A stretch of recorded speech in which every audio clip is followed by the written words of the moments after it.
ବୃହସ୍ପତି ମହାଗ୍ରହଙ୍କର ଦୃଷ୍ଟି ବିଛା ରାଶି ବା ବିଛା ଲଗ୍ନ ଉପରେ ରହୁଥିବାରୁ ଶରୀର ନିରୋଗ ରହିବ।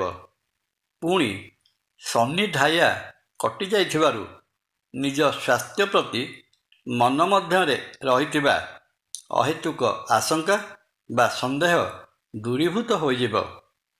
ପୁରୁଣା ରୋଗରୁ ଆରୋଗ୍ୟ ଲାଭ କରିବେ। ଜୟ ଜଗନ୍ନାଥ।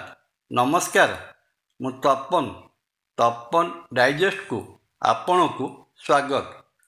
ବିଛା ରାଶି ଦ୍ୱାଦଶ ରାଶିଚକ୍ରର ରହସ୍ୟମୟ ତଥା ଅଷ୍ଟମ ରାଶି ହେଉଛି ବିଛା ରାଶି। ଜାଣିବା 2025 ମସିହା ଏପ୍ରିଲ ମାସରେ ବିଛା ରାଶି ଜାତ ବ୍ୟକ୍ତିବିଶେଷଙ୍କର କ୍ୟାରିୟର, ଆୟ, ପ୍ରେମ, ବିବାହ, ଘର, ପରିବାର ଏବଂ ସ୍ୱାସ୍ଥ୍ୟ କ୍ଷେତ୍ରରେ କ'ଣ ସବୁ ଫଳ ପାଇବାକୁ ଯାଉଛନ୍ତି।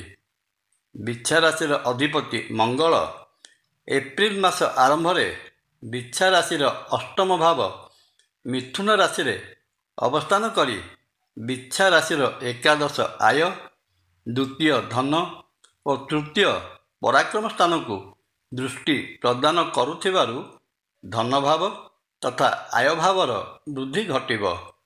ବିଛା ରାଶିର ସପ୍ତମ ଭାବରେ ଧନଭାବର ଅଧିପତି ବୃହସ୍ପତି ରହି ବିଛା ଲଗ୍ନକୁ ଦୃଷ୍ଟି ଦେଉଥିବାରୁ ବାଣିଜ୍ୟ ବ୍ୟବସାୟ କ୍ଷେତ୍ରରୁ ପ୍ରବଳ ଧନ ଆଗମନର ସୂଚନା ମିଳେ। ବାଣିଜ୍ୟ ବେପାରରୁ ଆଶାତୀତ ଭାବେ ଲାଭ ଉପାର୍ଜନ ହେବା ସଙ୍ଗେ ସଙ୍ଗେ ନୂତନ ପ୍ରକାରର ବାଣିଜ୍ୟ ବ୍ୟବସାୟ ପ୍ରତି ମନ ବଳାଇ ପାରନ୍ତି।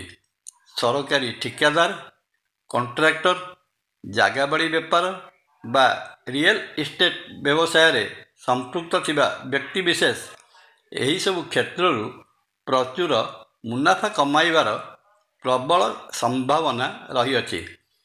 ସରକାରୀ ସ୍ତରରେ କିଛି ନୂତନ କଣ୍ଟ୍ରାକ୍ଟ ମଧ୍ୟ ମିଳିବାର ସମ୍ଭାବନା ଦେଖାଯାଏ। ବାକି ପଡ଼ି ରହିଥିବା ବକେୟା ଅର୍ଥ ମିଳିଯିବ। ଆର୍ଥିକ ସେକ୍ଟର ଯଥା insurance, finance, share market, mutual fund ପ୍ରଭୃତି କ୍ଷେତ୍ରରେ ଅର୍ଥ ବିନିଯୋଗ କରିବା ପାଇଁ ଚାହୁଁଥିଲେ ଅପ୍ରେଲ ମାସର ପ୍ରଥମାର୍ଦ୍ଧ ଅପେକ୍ଷା ଦ୍ୱିତୀୟାର୍ଦ୍ଧଟି ବେଶ ପ୍ରଶସ୍ତ ରହିବ। ଚାକିରି କରୁଥିଲେ କର୍ମକ୍ଷେତ୍ରରେ ସମ୍ମାନିତ ହେବାର ଯୋଗ ରହିଅଛି। ମାସର ଦ୍ୱିତୀୟାର୍ଦ୍ଧରେ ପ୍ରମୋଶନର ସମ୍ଭାବନା ଦେଖାଯାଏ। ତତ୍ସହିତ କର୍ମକ୍ଷେତ୍ରରେ ମନୋନୀତ ସିଟ୍ ବା ମନୋନୀତ ଜାଗାକୁ ବଦଳି ହେବାର ମଧ୍ୟ ସମ୍ଭାବନା ରହିଅଛି।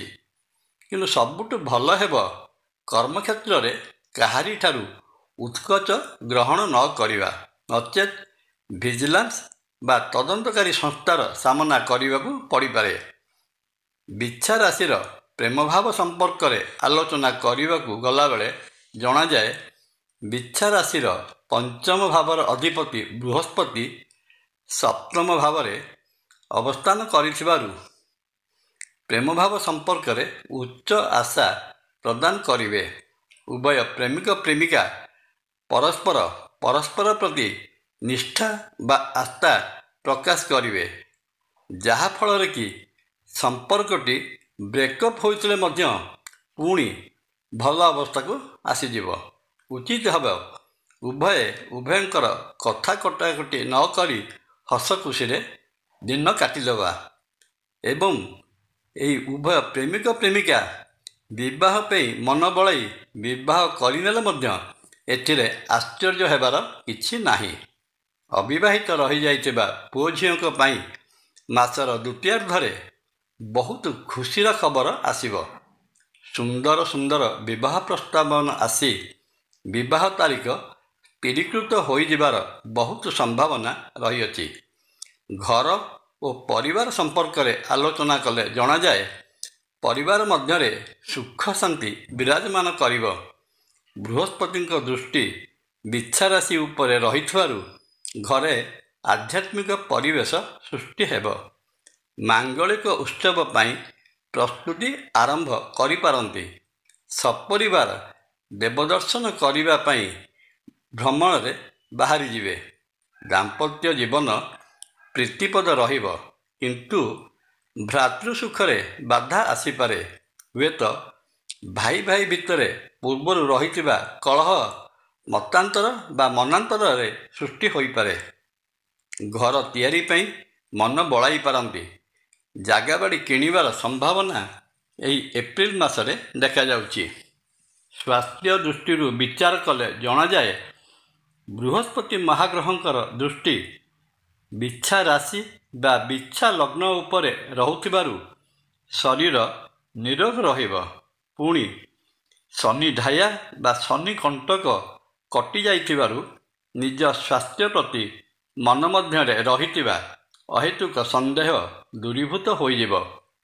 ପୁରୁଣା ରୋଗରୁ ଆରୋଗ୍ୟ ଲାଭ କରିବେ, କିନ୍ତୁ ରୋଗସ୍ଥାନ ଷଷ୍ଠ ସ୍ଥାନର ଅଧିପତି ନିଜେ ମଙ୍ଗଳ ଅଷ୍ଟମ ଭାବରେ ଅବସ୍ଥାନ କରି ରହିଥିବାରୁ ଡାଇବେଟିକ୍ ରୋଗର ଆରମ୍ଭ ହେବାର ସମ୍ଭାବନା ଦେଖାଯାଉଛି। ତେଣୁ ସମୟରେ ନିଜର ସୁଗାର ଲେବୁଲ ଚେକ୍ କରାଇ ନେବା ଉଚିତ ହେବ। ଏହା ସହିତ ହାର୍ଟ ଚେକଅପ୍ କରିନେଲେ ମଧ୍ୟ ଭଲ। କିନ୍ତୁ ଏହି ଏପ୍ରିଲ ମାସରେ ସ୍ୱାସ୍ଥ୍ୟ ପ୍ରତି ବିଶେଷ ଭୟ କରିବାର କିଛି ନାହିଁ। ଏ ତ ଗଲା ମୋଟାମୋଟି ଭାବରେ ବିଛା ରାଶି ପାଇଁ ଏପ୍ରିଲ ମାସର ମାସିକ ରାଶି ଫଳ। ଏହି ଏପ୍ରିଲ ମାସରେ ରହିଥିବା ଅଶୁଭତ୍ୱକୁ ଦୂର କରି ଶୁଭ ଫଳ ପାଇବା ନିମନ୍ତେ ବିଛା ରାଶିର ଅଧିପତି ମଙ୍ଗଳଦେବଙ୍କର ଅଧିଷ୍ଠାତା ଦେବତା ମହାବୀର ଶ୍ରୀ ହନୁମାନଙ୍କର ପୂଜାର୍ଚ୍ଚନା କରନ୍ତୁ। ଶ୍ରୀ ହନୁମାନ ଚାଳିଶା ପ୍ରତ୍ୟହ ପାଠ କରନ୍ତୁ। ଭଗବାନ ଶ୍ରୀ ଲକ୍ଷ୍ମୀ ନୃସିଂହଙ୍କୁ ପୂଜା ଆରାଧନା କଲେ ସମସ୍ତ ବିପଦ ଓ ବନ୍ଧନରୁ ମୁକ୍ତ ହୋଇପାରିବେ। ପରିଶେଷରେ ଶ୍ରୀକ୍ଷେତ୍ରରେ ବିରାଜିତ ମହାବିଷ୍ଣୁ ଶ୍ରୀ ଜଗନ୍ନାଥ ମହାପ୍ରଭୁଙ୍କୁ ଦର୍ଶନ କଲେ ରହିଥିବା ଦୋଷ ଖଣ୍ଡନ ହୋଇ ସମସ୍ତ ମନୋକାମନା ପୂରଣ ହୋଇଯିବ। ଜୟ ଜଗନ୍ନାଥ। ଭିଡ଼ିଓଟି ଭଲ ଲାଗିଲେ ଲାଇକ୍, କମେଣ୍ଟ, ସବସ୍କ୍ରାଇବ୍ ଓ ସେୟାର କରିବା ପାଇଁ ଅନୁରୋଧ। ନମସ୍କାର। ତପନ।